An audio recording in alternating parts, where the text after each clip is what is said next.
La comunicación está de moda.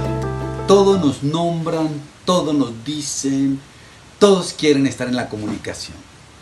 Es en velocidad digital, pero la complejidad, lo político, lo denso, las preguntas están en el territorio y en la diversidad de saberes que nos habitan.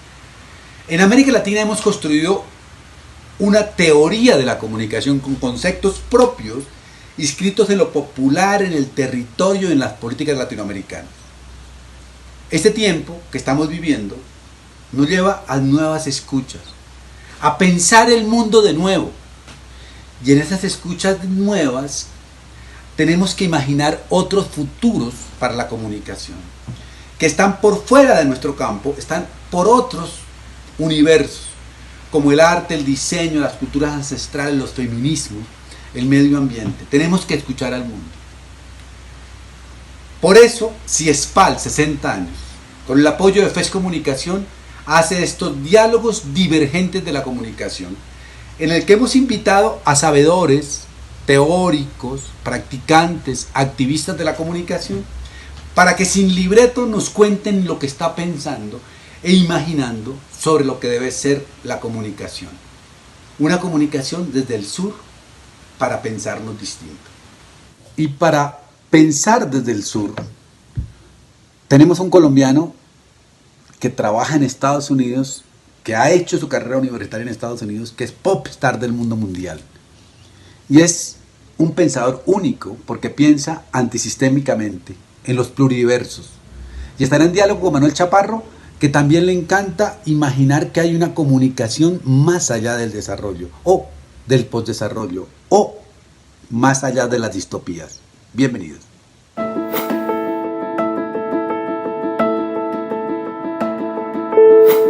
Muy buenos días con todos, con todas, con todes. Muy buenas tardes y buenas noches a todos quienes están acompañándonos en esta transmisión de Diálogos Divergentes de la Comunicación.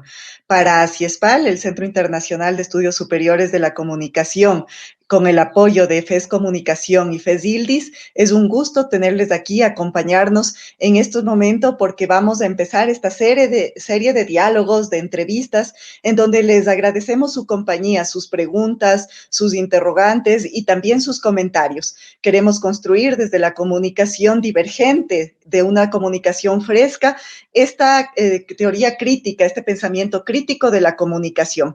Por eso les agradecemos hoy por acompañarnos en esta oportunidad. Tenemos al profesor Arturo Escobar, quien nos estará acompañando a lo largo de esta hora y media, en donde les pedimos siempre que ustedes puedan compartir, comentar todo lo que vamos haciendo. Quien nos acompañará también haciendo las entrevistas, las preguntas, es el profesor, el compañero también muy cercano a nuestras casas, es Manuel Chaparro, con quien estaremos iniciando y a quien le agradecemos muchísimo por acompañarnos y por dirigir hoy este diálogo divergente con Arturo Escobar.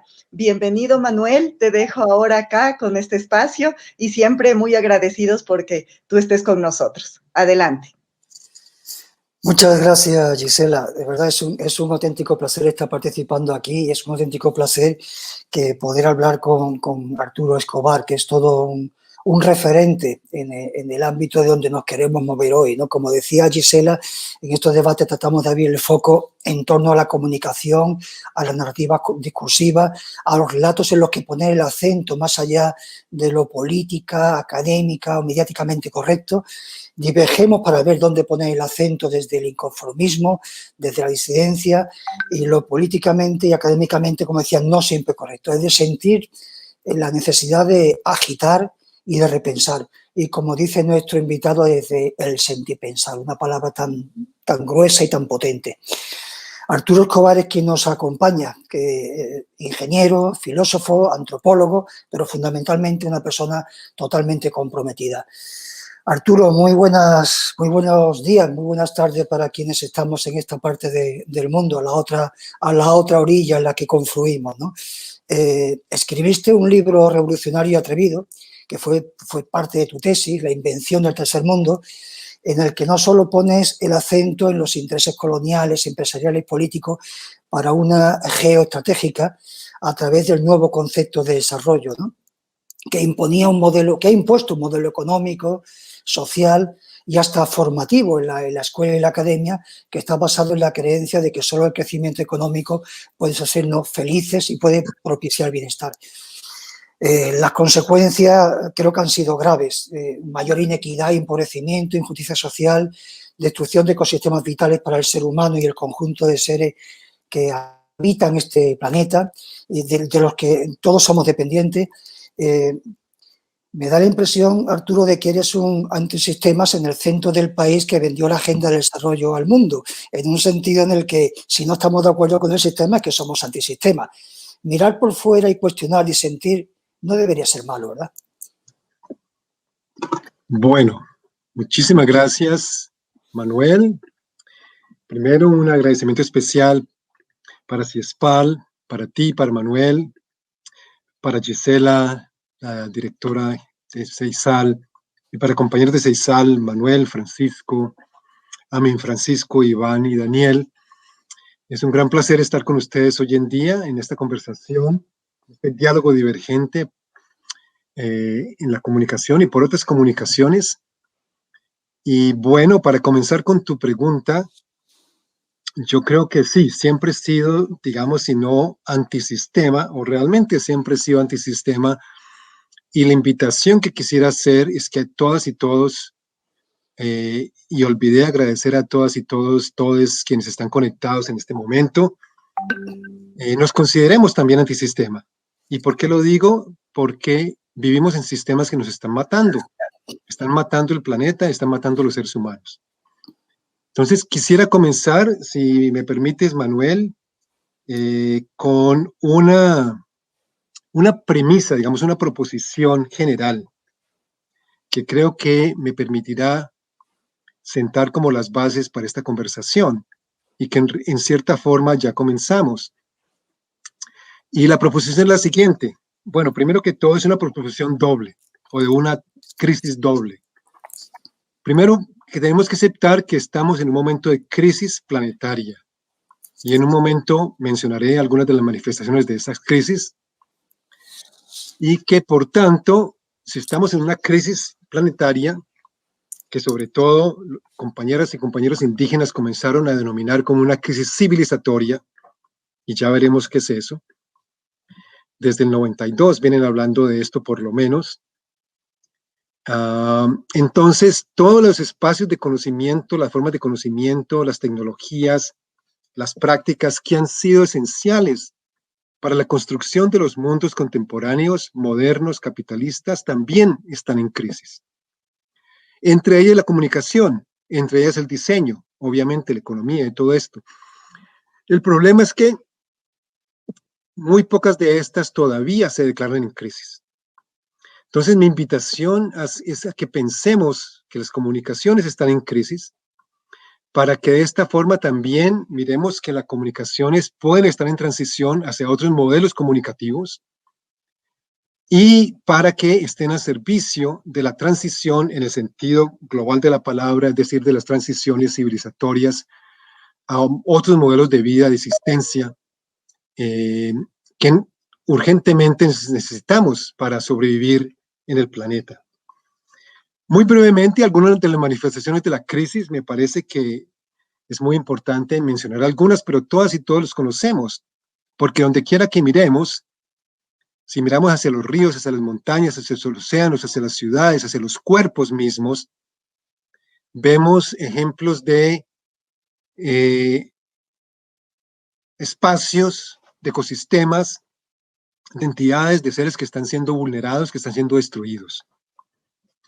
La misma pandemia del COVID, ya lo sabemos, esto lo dice ya mucha gente, muchos expertos, en última instancia se debe a la destrucción sistemática de los ecosistemas, a ir acorralando a todas las especies en espacios cada vez más pequeños, y obviamente el virus surgió en algún momento particular, en una ciudad particular, en un mercado particular, pero que detrás de todo esto en última instancia lo que está es la destrucción sistemática de tantos ecosistemas en el planeta. Si vemos el caso de los incendios forestales, desde los incendios de California desde hace muchos años hasta los de ahora o en este momento, los incendios en Chile el año pasado, los incendios en Australia. Si miramos la deforestación, si miramos donde sea que miremos, vemos manifestaciones de la crisis. Creo que los únicos que no nos enteramos todavía somos los que tenemos el privilegio de vivir en enclaves de clase media o clase alta, obviamente, pero el resto del planeta y todos los seres no humanos vivientes saben que estamos en crisis. Entonces, finalmente, otro par de estadísticas para demostrar la profundidad de la crisis civilizatoria, y creo que tú lo mencionas en uno de tus artículos recientemente, Manuel, el hecho mismo de que el 10% de la población del mundo más rica controla el 90% de la riqueza, que el 1% más rico, el famoso 1%, controla ya más de la mitad de la riqueza del mundo, el ingreso de la riqueza. Es un mundo de una aberrante desigualdad que está, y esa desigualdad está en la raíz de los modelos económicos que están destruyendo la tierra. Entonces, recuperar la capacidad de respetar la tierra, de cuidar de la madre tierra, del planeta que compartimos, también requiere de disminuir y transformar esos modelos económicos tan desiguales que, como decía, están en la raíz de la destrucción de la tierra. Me ha impactado una estadística que leía en la revista Semana colombiana hace como un año, que decía que en Colombia 1 millón de campesinos tienen menos tierra que una vaca. ¿Y por qué? Porque en Colombia 1% de los terratenientes controlan el 80% de las tierras. Es decir, Colombia es uno de los países más desiguales del mundo, lo sabemos, también de los más corruptos, etcétera, etcétera, y violentos. Entonces, ¿cómo nos hemos acostumbrado a vivir en todo el mundo, y en países como Colombia, como México, como Brasil, como Estados Unidos mismo? Y con este estado de cosas, me parece que es una pregunta muy, muy importante.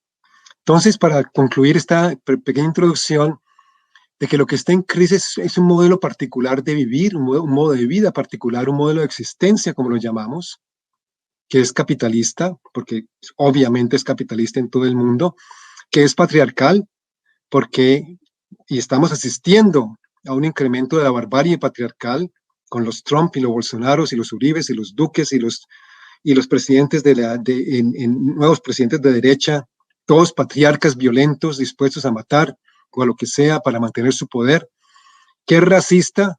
Estamos asistiendo a un gran aumento también del racismo, de la xenofobia en todo el mundo, y por eso movimientos como las vidas negras importan en todo el mundo y la reivindicación de los pueblos indígenas es tan importante.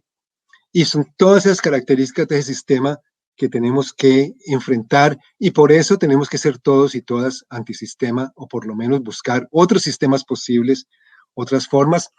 Finalmente, que los últimos 70 años de desarrollo, ya para entrar con tu pregunta, pero termino aquí, los últimos 7 décadas de la era del llamado desarrollo, desde que comenzaron en los años, final de los años 40 y 50, han coincidido con un aumento impresionante, una intensificación impresionante de la desigualdad y de la devastación ambiental, que si bien podemos anotar, aquí ha habido muchos logros y mucho progreso en cierto nivel material más que nada, y para ciertos grupos sociales minoritarios, para la gran mayoría y para el planeta, lo que estamos viendo es precisamente todo lo contrario. Los ecólogos se refieren a esta fase también como la fase de la gran aceleración, la intensificación del uso de materias primas y los recursos de la tierra, que se ha disparado de una forma impresionante para mantener un estilo de vida cada vez más consumista, y que todo esto, por lo tanto, equivale a que lo que ha ocurrido en los últimos 70 años es un aumento en lo que las compañeras mapuche y realmente el movimiento de mujeres indígenas por el buen vivir han llamado muy bien han llamado el terricidio. El terricidio, o sea, el asesinato sistemático de la tierra, de la madre tierra. Bueno, entonces, doble crisis civilizatoria por un lado, crisis en el campo de la comunicación, en el campo del diseño y en muchos otros campos. Sí, hablando de crisis en la comunicación y hablando de crisis, también habría que añadir una crisis en la educación y en la academia, ¿no? Tantos años de cuestionamiento que cada vez, del que tomamos cada vez más conciencia, y sin embargo seguimos viendo que los mensajes de los medios son contradictorios, no permiten aterrizar, siguen viniendo los mismos imaginarios, ¿no? Entonces, ¿de qué punto de vista todavía en la academia se está empeñando en defender la comunicación para el desarrollo, en el cambio social, postulados trasnochados? ¿Desde qué punto de vista incluso en la educación apostamos por la educación para el desarrollo? Algo, y además se le llama como un concepto freiriano, cuando Freire jamás se refirió a esto, ¿no? Hace falta hacer una crítica del repensar estos términos para ver cómo la comunicación puede insertar nuevos imaginarios, ¿no? Tú hablabas en algunos de tus discursos sobre la locomotora del capitalismo, la locomotora del desarrollo. ¿Cómo cortar esto? ¿Qué tenemos que contar en estos relatos?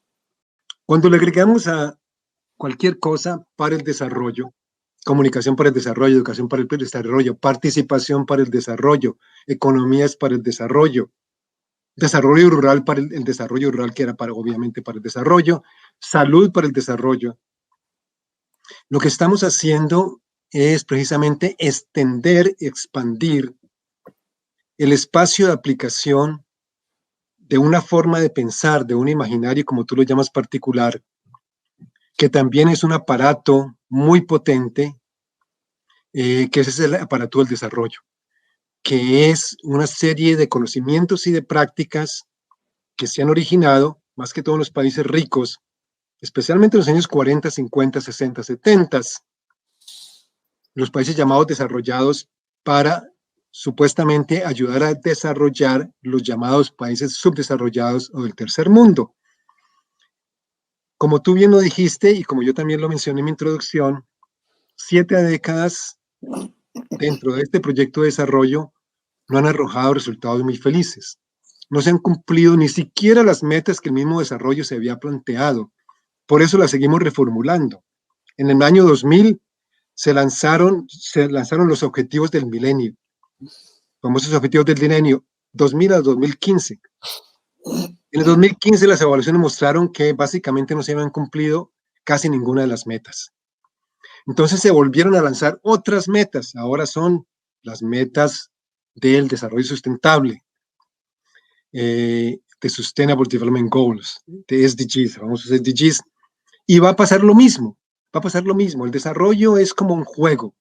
Es un juego que permite que los países más avanzados y las élites de los países del sur global, como lo llamamos ahora, países como los de América Latina y el Caribe, puedan continuar con un proyecto de construir un mundo basado en las reglas del capitalismo, básicamente capitalismo de mercado, de competitividad, productividad, eficiencia, etcétera, etcétera, etcétera, que de nuevo es precisamente ese sistema que está en la base de la devastación ambiental y social y cultural también, si se quiere. Entonces, desde ese punto de vista, y quiero que en la conversación en algún momento lleguemos a discutir el siguiente postulado, que en vez de comunicación para el desarrollo o de educación para el desarrollo, pensemos en cómo construimos la comunicación y la educación para ir más allá del desarrollo. A eso lo llamamos para el postdesarrollo, pero bueno, hablaremos de eso en algún momento tal vez. Pero más aún, que pensemos en comunicación para las transiciones civilizatorias, como les llamamos al comienzo, para ir transicionando a otros modelos de vida, de sociedad, donde realmente los humanos y la tierra puedan finalmente coexistir de una forma mutuamente enriquecedora, donde no privilegiemos solamente el proyecto de las cosas y del consumo y de la ganancia y de la competitividad y la eficiencia, que ya debemos empezar a considerar que es el mundo que no queremos y que va a tener que quedar atrás si queremos salvar el planeta, sino que privilegiemos más bien un mundo en términos del cuidado del planeta y de la tierra y de realmente nutrir relaciones mutuamente benéficas entre los humanos y de los humanos con la naturaleza. Entonces, sí, pensar en otras comunicaciones. Y luego, bueno, dejémoslo así, luego hablamos de la academia, porque se me olvidó hablar de la academia, pero me imagino que en algún momento regresaremos a ese tema será poco importante difícil. ser crítico con la reproducción del conocimiento que estamos haciendo de una manera un poco inconsciente, ¿no? No repensamos tampoco eso. Cuando hablamos de esto, tú has citado algunas de las trampas, ¿no? Las trampas que es con el desarrollo, porque es camaleónico, ¿no? Se pone un apellido, utiliza un pleonasmo y ya parece que se salva, ¿no? Y dentro de esto, pues está este invento también del desarrollo sostenible, ¿no? Es otro eufemismo para defender más de lo mismo, ¿no? Yo te comentaba una anécdota de un químico alemán, Michael Braungart, que fue presidente de Greenpeace y que decía, no, el desarrollo sostenible no es más que un invento más de lo mismo. Y digo, y esto es como si por la calle me encuentro contigo y te pregunto, ¿qué tal tu relación de pareja? Y tú le respondes, pues sostenible. Obviamente, como él decía, nuestra relación con el planeta no puede ser sostenible, o es o no es, ¿no? Luego, hacer desarrollo sostenible, cuando todos los límites se han superado, no parece que sea lo más defendible. Pero, sin embargo, volvemos a lo mismo. Es otro paradigma, es otro tótem que tenemos ahí que derribar y que combatir y que cuesta muchísimo. Yo entiendo que una de las principales dificultades, porque tantos años haciendo la propaganda de la Coca-Cola, del desarrollo, que es la Coca-Cola, o lo mismo, no por el refresco, sino por el poder de la marca, ¿no? Para mucha gente el desarrollo es su tabla de salvación.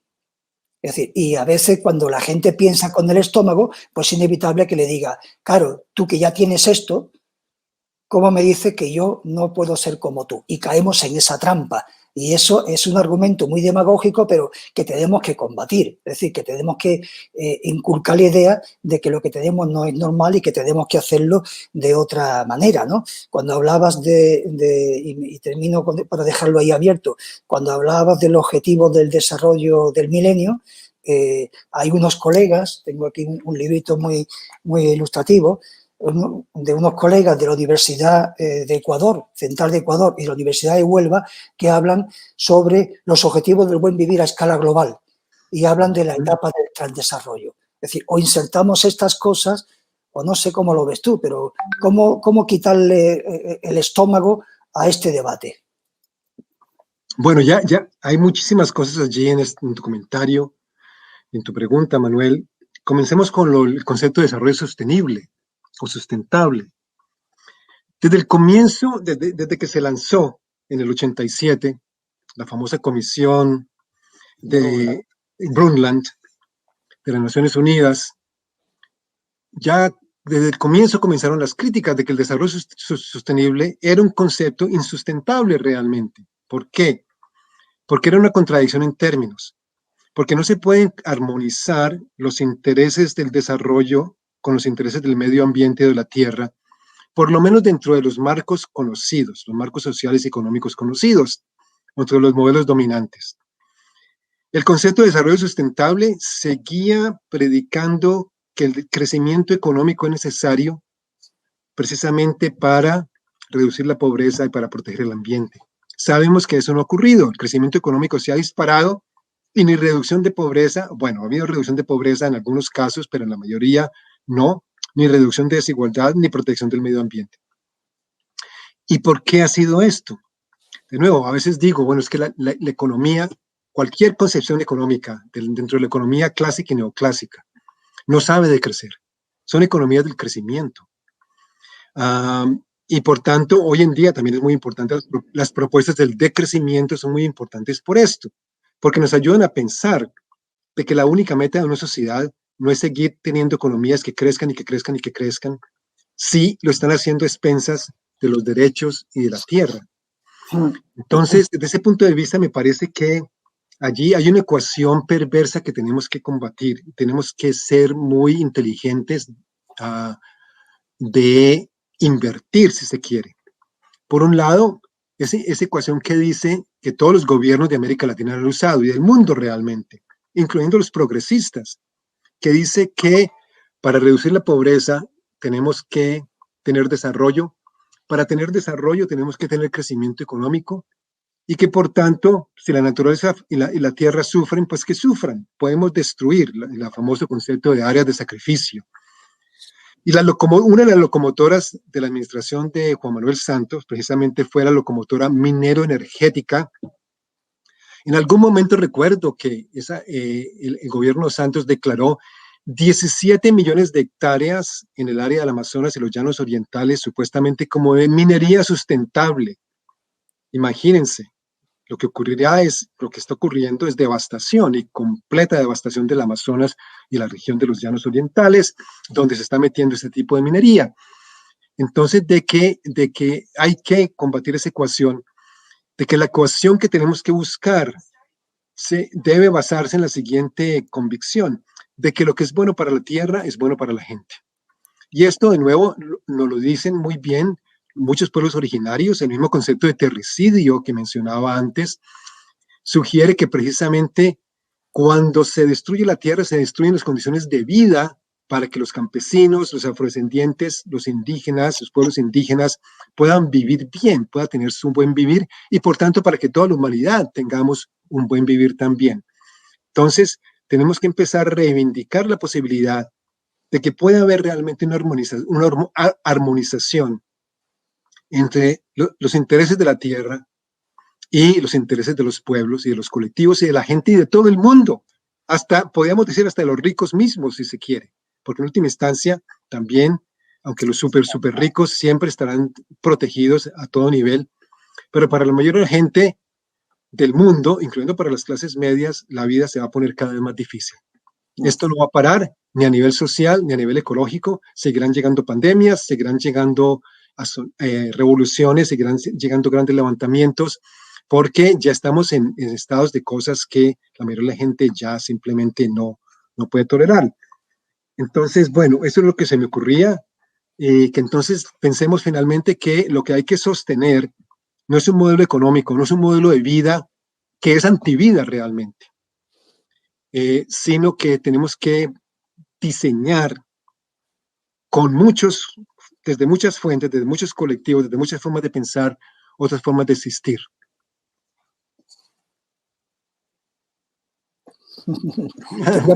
Muchas gracias. Yo no sé si ese panfleto sirva para algo, pero bueno. Bueno, tenemos para rediseñar y para pensar y para provocar discusiones. Saltándonos el guión, porque salen las conversas inevitablemente, ¿no? Mira, cuando hablamos pones ejemplos que son cercanos a América Latina, ¿no? Pero yo quiero hacer la reflexión también de que ni siquiera para el mal llamado primer mundo el desarrollo supone soluciones. Yo estoy hablando de un contexto llamado España, de 45 millones de habitantes, en los que 13 millones de personas viven en pobreza, empobrecidos, ¿no? O sea, 13 millones. Luego el desarrollo ni siquiera en estos países que consideramos primer mundo consigue redistribuir la riqueza. No soluciona absolutamente nada, ¿no? Y en este contexto, el confinamiento, esta pandemia también nos ha hecho tomar conciencia en todo el mundo, por lo menos a mucha gente, de que tenemos que cambiar, de que hemos vivido sin tener que consumir cosas superfluas, nada más que lo imprescindible, y no nos ha pasado nada, no nos hemos muerto, ¿no? Entonces, claro, esta falta de consumo pues también ha empobrecido la economía de otras personas, pero eso nos indica que tenemos que buscar otra salida, ¿no? Y ahí es donde estamos acuñando en otros nuevos escenarios, esto del postdesarrollo, el transdesarrollo, el postcapitalismo, el decrecimiento, y me quedo en el buen vivir. Es curioso porque estamos buscando salida y a lo mejor la salida está en este concepto que es universal a todas las culturas originarias, no es solamente un concepto andino-amazónico, sino que está en vuestro libro de Pluriverso, en el diccionario del postdesarrollo, se recoge bien otras terminologías similares en todos los continentes, pero ¿por qué no miramos más estos modelos originarios de cultura precapitalista para reaprender a cómo hacíamos las cosas o a cómo tenemos que hacerlas? Es una lógica, ¿no? Exacto. Entonces, hay dos partes de tu pregunta, en tu comentario, Manuel. Primero es volvemos a la cuestión de la pregunta del sistema y antisistema. Primero, ¿qué está pasando con el gran sistema global capitalista? Porque tú, como bien lo dices, esto no es cuestión solamente del tercer mundo, del sur global, sino que el primer mundo es de todo el mundo. Todo el mundo, de distintas maneras, están metidos en este modelo capitalista global que ahora llamamos neoliberal, y el neoliberalismo en parte significa que ya no, las economías aún de los países ricos no son economías de bienestar.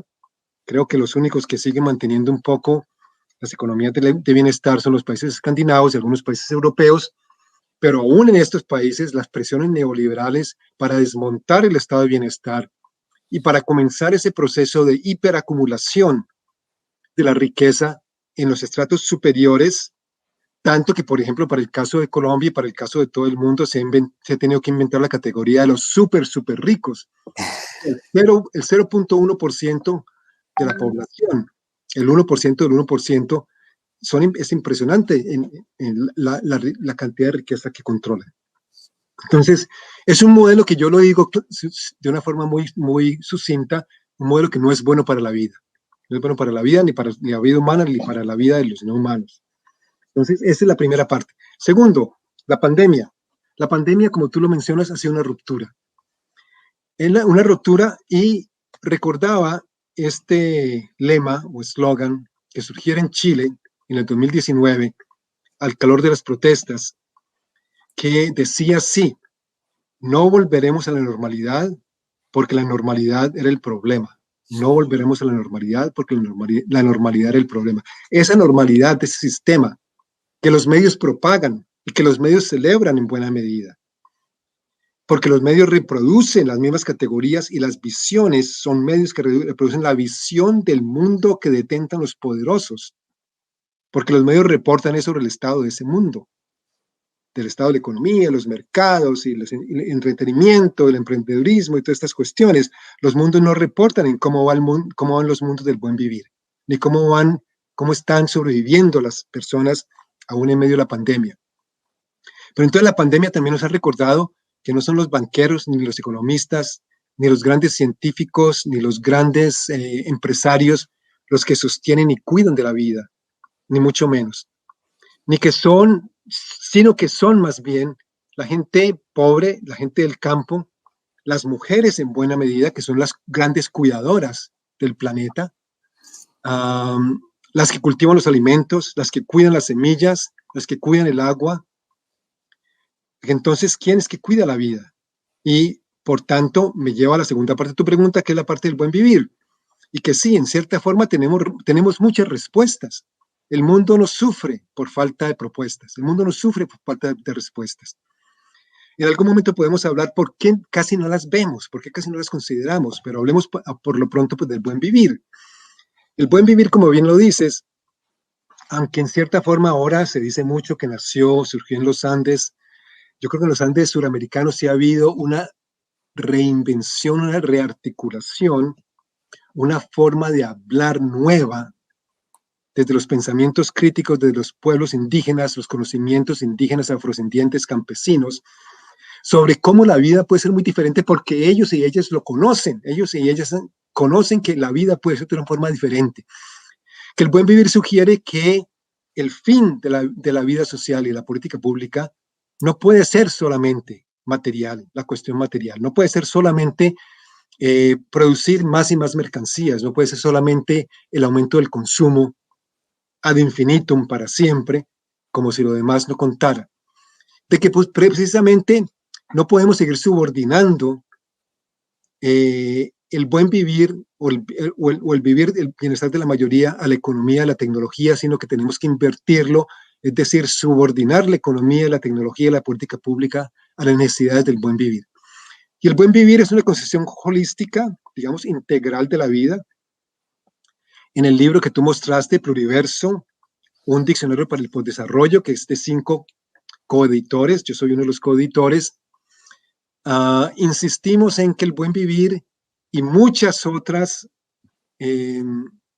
visiones e imaginarios muy parecidos al buen vivir, que como bien dices, vienen desde muchas culturas ancestrales y que también de todo el mundo y que también se están reinventando, inventando nuevas formas de buen vivir, porque no se trata en ninguna forma, en ningún momento de volver al pasado, como se dice, y en algún momento, si nos queda tiempo, podemos también discutir eso, de que entonces sí tenemos muchas visiones y muchas propuestas alternativas viables de cómo puede ser eso del buen vivir, de que el buen vivir entonces es una alternativa al desarrollo. No es una nueva forma de ver el desarrollo, esto es muy importante y una distinción crucial. Entonces el buen vivir no se basa en el crecimiento económico ultranza, no se basa en una noción de la vida donde la economía es lo que más cuenta por encima de la espiritualidad, de lo social, de lo cultural, de lo ambiental. No se basa en una separación de lo humano de lo no humano, sino en una integración nueva del humano con la naturaleza. No se basa en el individualismo craso que nos han metido por todos los poros las economías y los medios masivos capitalistas de las sociedades modernas, sino que son más bien visiones del mundo y construcciones del mundo donde lo personal y lo comunal coexisten de nuevo de forma mutuamente enriquecedora. Entonces, en el buen vivir, en los buenos vivires, porque son muchos buenos vivires, no hay una sola forma de pensar el buen vivir, cada comunidad, cada grupo social, cada nación tiene que pensar en su propio buen vivir. En Andalucía, yo sé que han estado pensando cómo sería un buen vivir del sur de España. Me parece súper interesante. En muchas partes del Mediterráneo se está pensando en el buen vivir y el decrecimiento. Me parece súper interesante. Entonces, sí, me parece que por ahí va la cosa. De hecho, cuando mencionabas esto es por determinados mapas de modelos de economía de transición que hemos creado para darle visibilidad. Es decir, porque es que a veces es que no se cuentan porque no existen. Oiga, sí existen. Y no solamente existen los modelos de los pueblos originarios que son súper importantes en el reaprendizaje y en el repensar, sino que en el contexto europeo también hay muchísimas experiencias que hemos puesto de un mapa de transiciones para que la gente tome modelos o que incluso para que los medios cambien los discursos, copien y repliquen esto y nos lo muestren y nos lo enseñen, ¿no? O sea, por una parte, Arturo, estamos en esto de unos tiempos distópicos, ¿no? Terriblemente distópicos, pero también, como decía tu maestro Foucault, en un momento de heterotopías, ¿no? En espacios otros, divergentes, como estos diálogos diferentes, en el que se crean lógicas propias, autonomía propia, y, como decía, es literalmente impugnaciones místicas y reales del espacio en el que vivimos, ¿no? Y que vienen a representar una parte de la modernidad. Pero partiendo de ahí, pues tendremos que construir una nueva utopía, ¿no? O sea, ¿cómo alimentar la utopía? No la quimera, que es lo que siempre se confunde quimera con utopía. La quimera es el absurdo, irrealizable, la promesa que nunca se va a llegar, y la utopía es a lo que tendemos, ¿no? ¿Cómo volver a generar, en vez de una distopía, una ilusión por hacer ver que realmente esto es posible a partir de modelos y ejemplos? Ok, de nuevo, hay muchas dimensiones, muchas aristas en tu pregunta y comentario. Me voy a referir a dos en particular. La primera es, tú decías, no se cuentan supuestamente porque no existen. Esas otras formas, esas alternativas transformadoras. Y la segunda parte es obviamente sobre las nuevas utopías. Entonces, para comenzar con la primera, me recordaba de uno de esos frasecitas, fórmula de Boaventura de Sousa Santos que son muy efectivas. Él dice, lo que no existe no es porque no exista. Todas esas alternativas transformadoras de los campesinos, indígenas, en los barrios populares urbanos, de los cuidadores de semillas, de las ecualdeas, de todas estas otras formas de pensar y de ser. No es que no existan, sino que son activamente producidos como no existentes o como alternativas no creíbles a lo que existe. O como alternativas no creíbles a lo que existe. Cuando los medios masivos y la social media también en buena medida, a menos que sean muy, muy alternativos y muy radicales y que surjan desde esos colectivos mismos, cuando de vez en cuando se refieren a lo que se está haciendo diferente, precisamente se presenta como algo que no puede llegar a ser una alternativa, obviamente, porque entonces uno es que el que propone esas alternativas son los que no somos realistas, somos románticos, son ilusos. Y precisamente a ese respecto yo creo que tenemos que invertir la película y decir, no, es que los verdaderos románticos ilusos son los que siguen diciendo y pensando, y los medios masivos, todos los canales de televisión principales en América Latina, en nuestra región misma, en Colombia, el canal Telepacífico, por ejemplo, en sus noticias principales son completamente pro sistema y por eso nunca muestran toda la actividad tan impresionante que hay alrededor. en la gente que está defendiendo los páramos, los humedales, las fuentes de agua, otras formas de producir alimentos, de consumir alimentos, etcétera, etcétera, etcétera. Sino que más bien si es que las cubren, siempre son descalificadas como que no son suficientes. Entonces yo decía, invertamos la película, de que los románticos y los no realistas son los que siguen diciendo que más de lo mismo nos va a sacar de la crisis, porque más de lo mismo no nos va a sacar de la crisis, ya está comprobado. Más crecimiento económico, más Banco Mundial, más Fondo Monetario Internacional, más multinacionales, más consumo, más tecnología 5G. Todo eso asume de que vamos a seguir devastando la tierra y asume que vamos a seguir creando desigualdad y pobreza. Porque esa es la experiencia de los últimos 200 años, sino de más. Bueno, esa es la primera parte. Entonces, la segunda parte, sobre la utopía. Y comienzo con lo que decías de los mapas de transiciones. Me recordaba también, y ya hay muchos mapas muy interesantes, interactivos a nivel global. Me recordaba también del mapa, el famoso Atlas de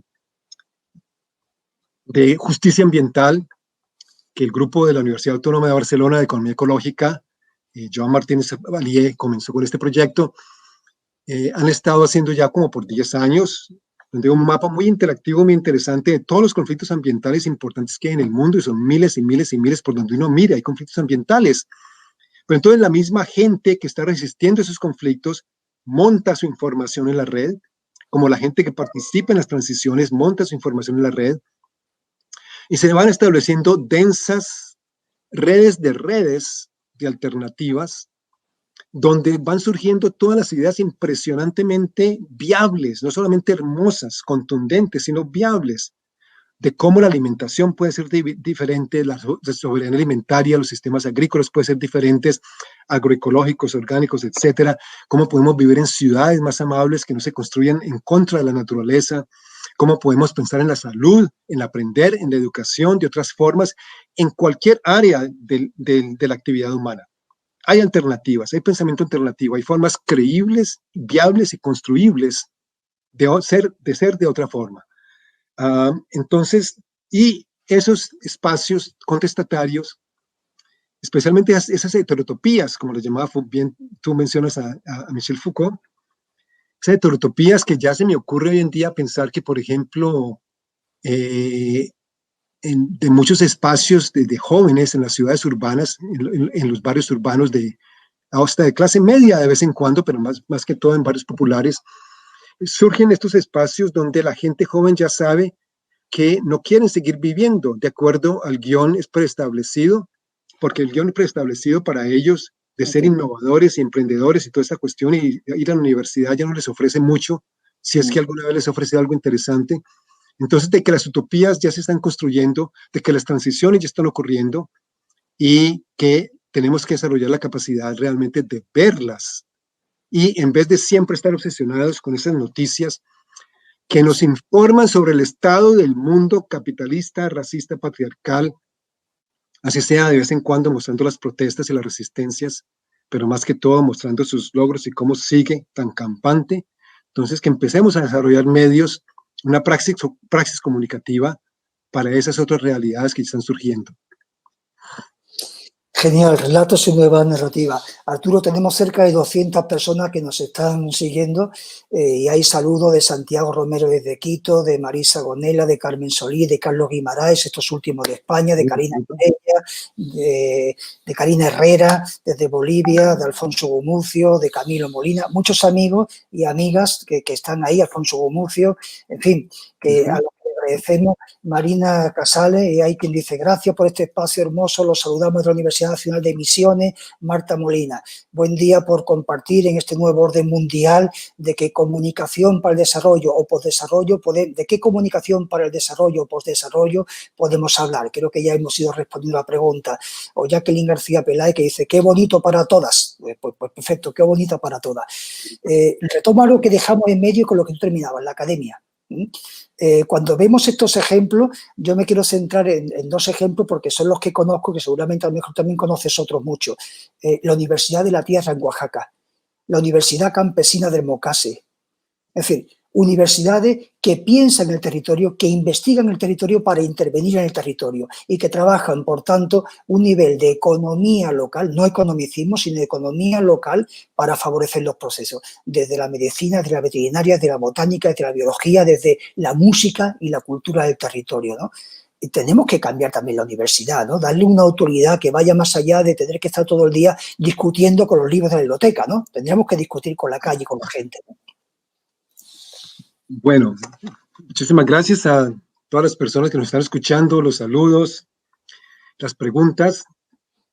Bueno, la pregunta de la academia es otra pregunta difícil.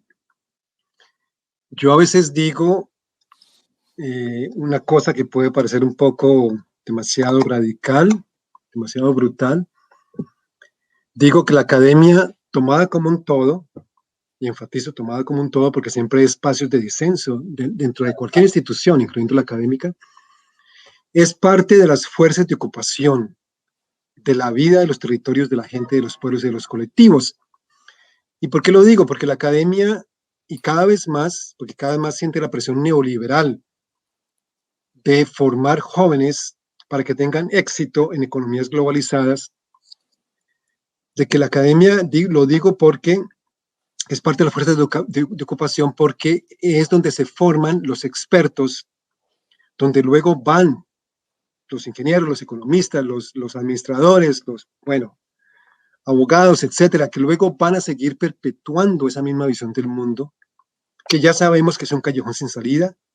O sea que estamos entrenando cómplices con el terricidio, cómplices con los sistemas que crean tanta desigualdad y tanto sufrimiento en la vida social en todos los países del mundo. Y la academia también podría tener otro papel.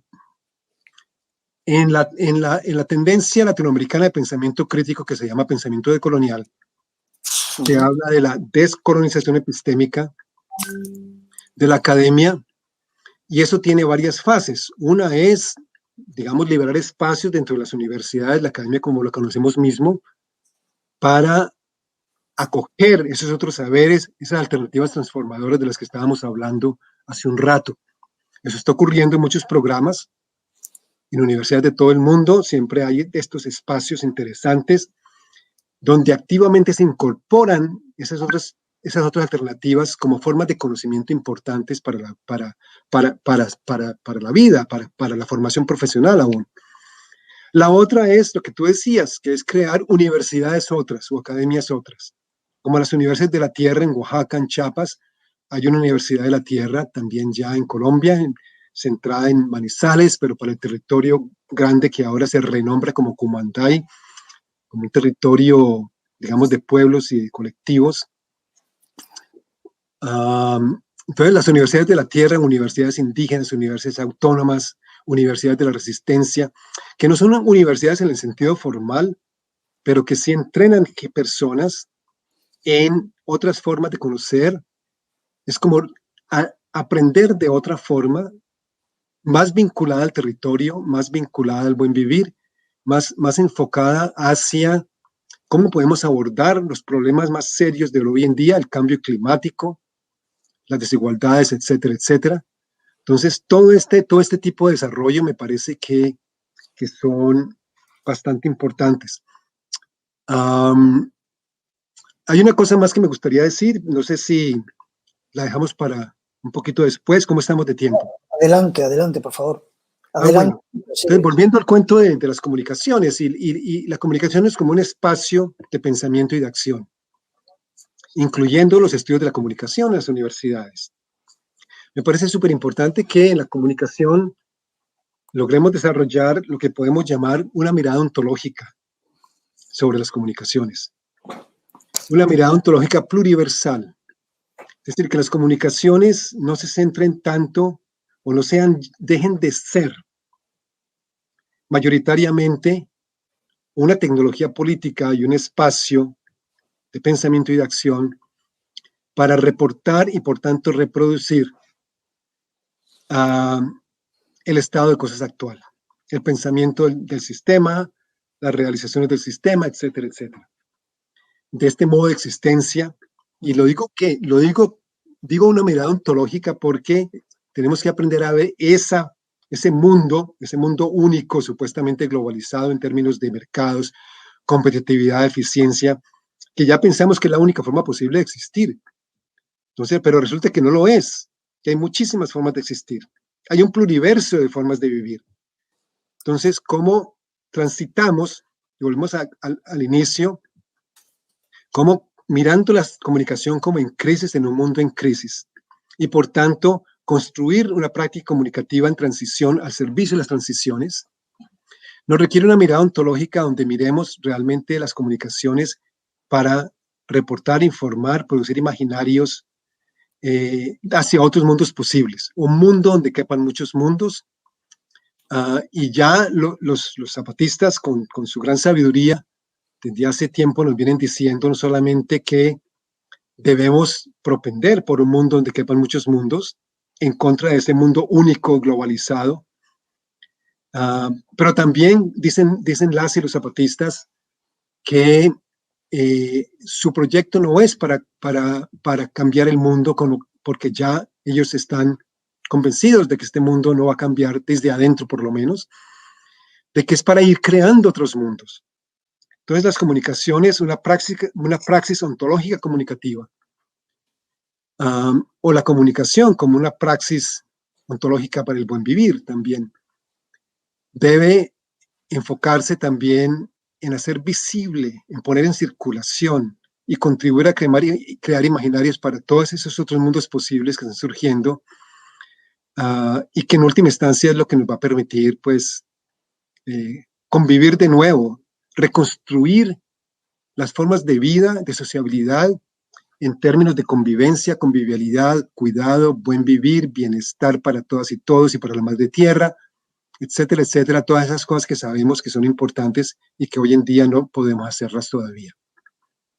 Un etcétera interminable, pero fundamental, ¿no? Porque volvemos siempre a lo mismo, ¿no? En estos diálogos sobre comunicación divergente, ¿no? El problema con los medios, el problema con los imaginarios, que desde la escuela de pequeño, en la academia, pero luego los medios vienen a reforzar, ¿no? Gustavo Esteva, Wolfgang Sachs, en su momento trabajaron aquel diccionario del desarrollo, que fue un documento muy crítico. Vosotros habéis trabajado ahora en este libro de Pluriverso, el diccionario del post-desarrollo, en el que también sería bueno el post-desarrollo, como hubiera dicho Omar Rincón, pero es post-desarrollo, en el que evidentemente hacemos un discurso muy positivo de hacia dónde vamos, ¿no? Yo te hacía una vez el comentario de que ni en aquel documento del diccionario del desarrollo, ni en este del post-desarrollo, se introduce el elemento comunicación, aunque su transversalidad exigiría que acompañando estos discursos dijéramos, oiga, tenemos que tener medios de comunicación y medios de información, medios de proximidad que estén comunicando estos modelos y que los aprovechemos para tratar de competir. Pero además que los malos ejemplos de los medios masivos consigamos trabajarlos y convencerlos de que poco a poco hay que introducir estos contenidos, que son también parte de los intereses de audiencia, aunque sigan haciendo mercado, pero son parte de los intereses de su audiencia, ¿no? Exactamente. No asumir una audiencia monolítica que piensa de una sola forma, porque las audiencias son muy heterogéneas, como bien lo sabemos. Y además los medios masivos, como un espacio de producción de conocimientos, de producción de imaginarios, tienen la responsabilidad también de producir otro tipo de conocimientos.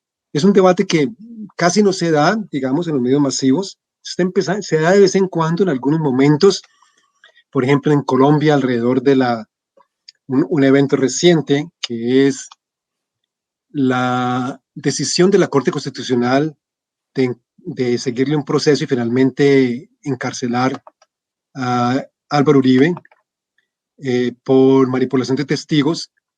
La mayoría de los medios dieron simplemente la versión uribista, pero ya las mejores periodistas, de hecho, empezaron a cuestionar si los medios no deben realmente ir más allá y también adoptar una postura crítica frente a esa hegemonía de cierto discurso del poder.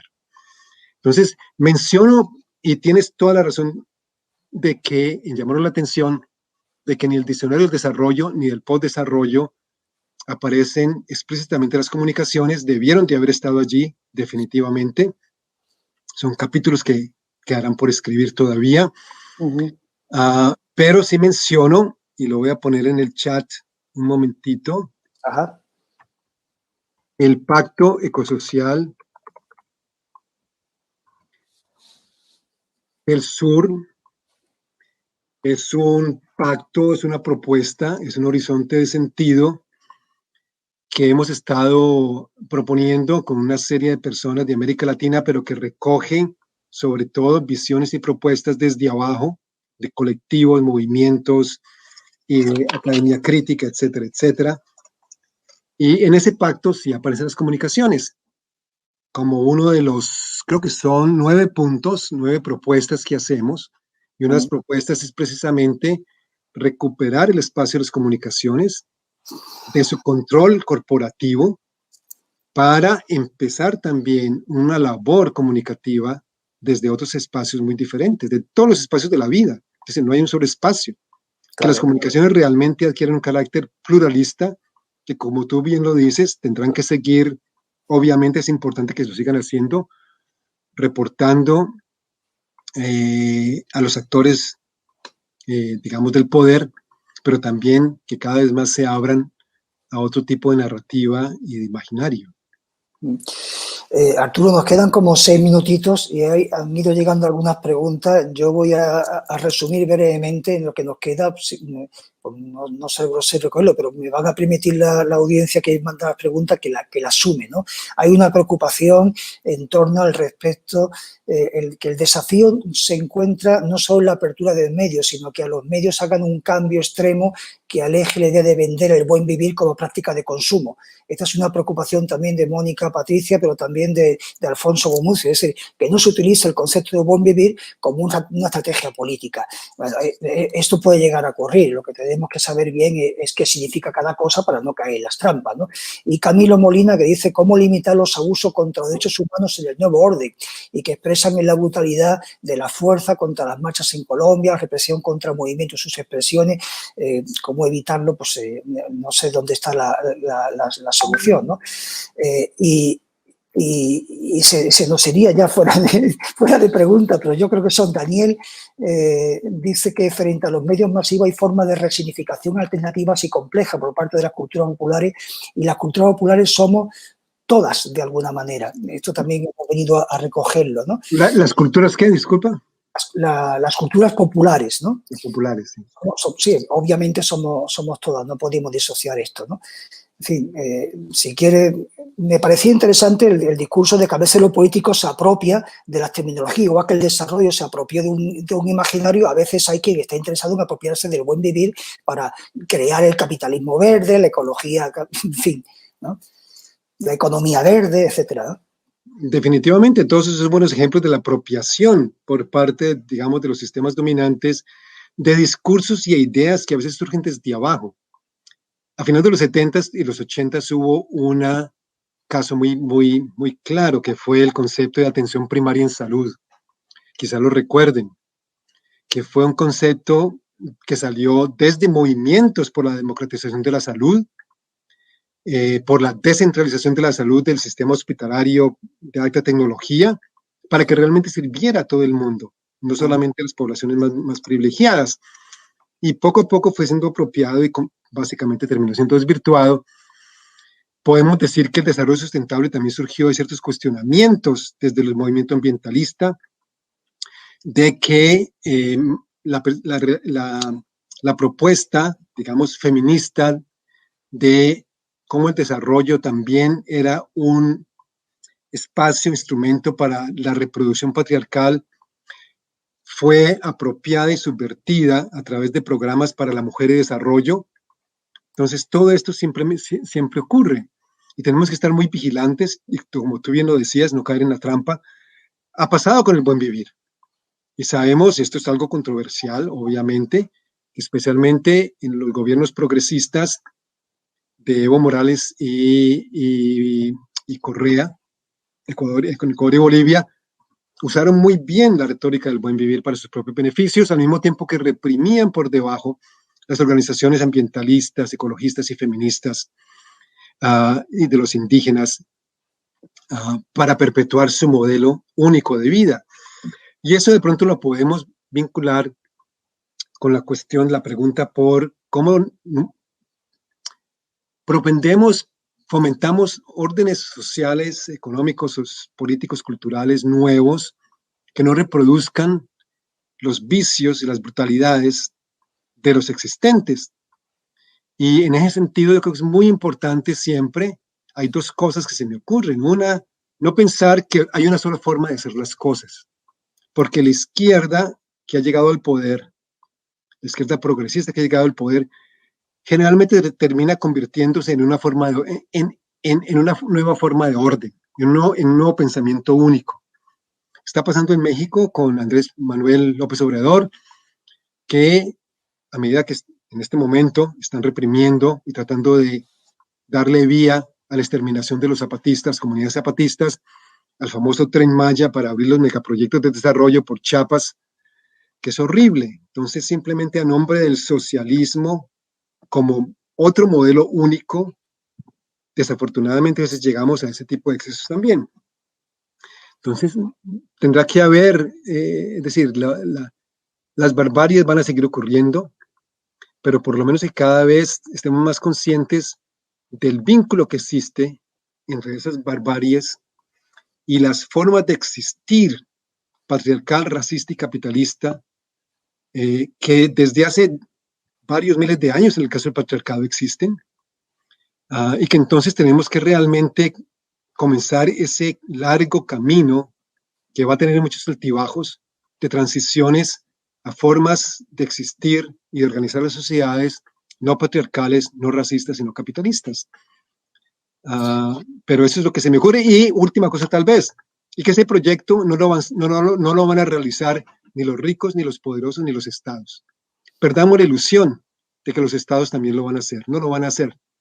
Los estados podrían en algún momento jugar un papel importante y podemos luchar por democratizar el estado hasta cierto punto, epistémicamente, ontológicamente, socialmente, presionar al estado, como lo hacen muchos movimientos, para que cumpla con sus labores de defender los derechos sociales, culturales, económicos, humanos de las poblaciones, pero no pensemos que se va a hacer desde el Estado, se va a hacer más que todo desde abajo, desde colectivos, en muchas ocasiones tal vez con colaboración de gente del Estado a nivel local y regional, pero que el Estado tomado como un todo, el capitalismo tomado como un todo, no van a avanzar ese proyecto de transiciones civilizatorias que estamos pensando.